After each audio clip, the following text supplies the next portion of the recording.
This is Kardec Radio bringing to you the book The Medium's Harvest, written by the spirit author Emmanuel and psychographed by Chico Javier. This partial audio recording will cover Chapter 4, In View of Mediumship. Enjoy. Chapter 4, In View of Mediumship. Open meeting on January 15th, 1960. Question number 30.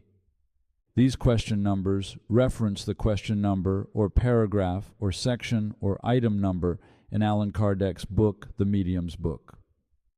When dealing with mediumship, let us not expect the immediate understanding of our fellow beings, much less the reward of earthly laurels. Act and serve, assist and rescue, without need of reward. Let us remember Jesus and the spirit phenomena. Still a child, he submits to the exam of the erudite men of the temple, who listen to his discourse with immense admiration, but their attitude is no more than unproductive ecstasy. John the Baptist, the friend chosen to prepare his path, having seen him adorned in light during his messianic consecration, even hearing voices directly from the superior planes, later sends messengers to verify his aptitudes. He receives only mockery and contempt from the Nazarenes who enjoy his company. Not even one of the diseased who hear his Sermon on the Mount, anxiously seeking to touch him in hopes of being healed, follow him to the cross. Of the 70 disciples designated to sanctifying works, none may be remembered in true faithfulness. Of the followers who ate the bread he multiplied, none resurface to question the enrichment of the soul. Of the many diseased to whom he granted the blessing of health, none appear in the bitter moments to bespeak their thanks. Nicodemus, who could assimilate his principles, seeks his words in the nocturnal shadows, bereft of the courage needed to free himself from his preconceptions.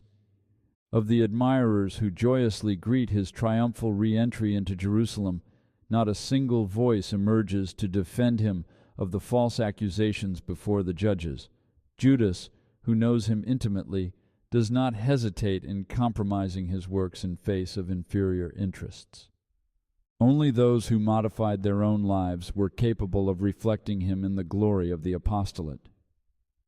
Peter, weak, makes himself strong of faith, and forgetting his own self, seeks to serve until his death. Lost in obsessions, Mary of Magdalene recovers her balance and, erasing herself in her humility, becomes a messenger of hope and resurrection. Joanna of Cusa, softened from domestic comforts, forgoes the human conveniences and follows in his steps through an irresolute martyrdom. The story of Joanna, wife of Cusa, the steward of Herod Antipas, king of Galilee, exemplifies the unyielding strength of a true disciple of the gospel. For her full story, see The Good News, a Boa Nova, by the Spirit Emmanuel and the mediumship of Chico Javier, and Chapter 15. Paul of Tarsus, the persecutor, accepts his loving word and extends to him the good news in supreme renunciation. Thus, do not conserve any illusions in face of mediumistic phenomena. Wherever you go, you will always find its beneficiaries, and believers like witnesses either convinced or fascinated before them. However, only those who refine themselves through sacrifices on behalf of another's happiness, transmuting their own essence, will be able to benefit from these phenomena in the incessant service that glorifies the virtues.